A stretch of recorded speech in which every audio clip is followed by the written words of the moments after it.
Traffic's a bigger headache for maritime interests, but that doesn't mean we won't have some impact. No, and this weekend it was really kind of cloudy and a little yucky out there. It could be so much worse, but we're certainly going to see some rip currents, the gusty winds, and this morning a couple showers out there for some. So a lot to talk about. Let's get you going. We're going to show you locally here, World Golf Village first. Obviously it's dark, but they've had a few showers come through this morning.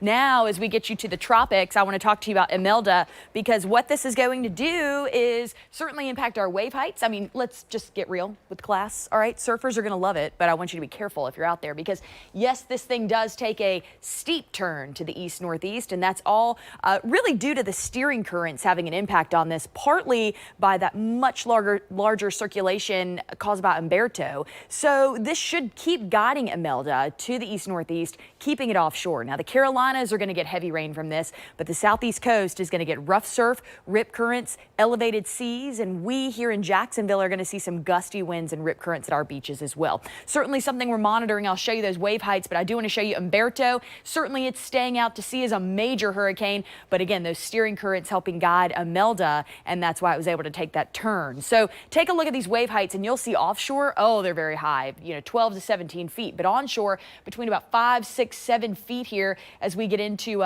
today all the way through Thursday, Friday. You're gonna have some pretty high wave heights out there, again, for surfers to get out there and enjoy. But if you're not a strong swimmer, oh my goodness, do not go in that water. Wanted to show you the forecast surf for the next 6 days. I think it's pretty imperative to do this because you see the breeze with it too. You've got a sustained breeze at about 19 miles an hour today, but really some of you could see gusts reaching the 30s. So we're going to talk about that as well, but this is your forecast surf, anywhere from about 5 to 7 feet. Showers here locally this morning. Palatka seeing a few showers up towards St. Augustine. World Golf Village saw a few, but now we're going into Gainesville. We've got that small craft advisory.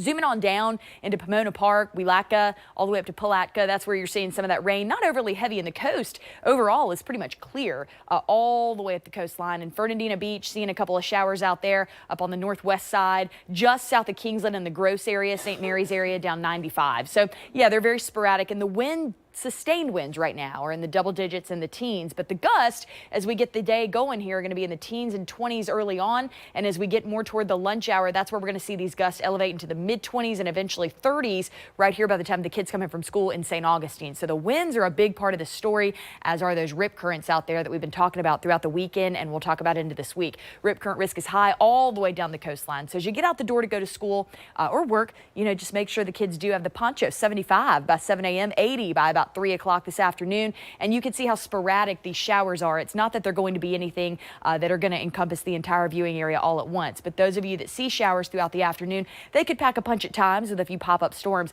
but you see just how spotty they are. They're certainly not going to wash anybody out for very long. So really we're looking at the wind gusts coupled with these showers and storms that could get a little stronger within. So as you look ahead to tomorrow, much of the same. You're going to see some of those spotty showers popping in and out, and the wind gust will of course be an issue tomorrow as well. Over the next 7 days, by the way, we do have some serious rain that's going to come in, anywhere from about 4 inches on the coast to 3 in Jacksonville, but again, that's spread out over a week. 501 Riverside out there right now is dry, but as we look at temperatures, 78 in Mayport, 76 in Orange Park, mid-70s in Jacksonville as well, and our highs today going to be in the low to mid 80s out there for you. And as we look at the coastal highs, low 80s for you there as well. Your hourly temperatures, oh yeah, they'll climb. It'll take a minute though to get in the 80s. By about 2 o'clock we'll be there. And these are my predictions for the next 3 days. 80s, 80s, and more 80s with the highest rain chances today and tomorrow.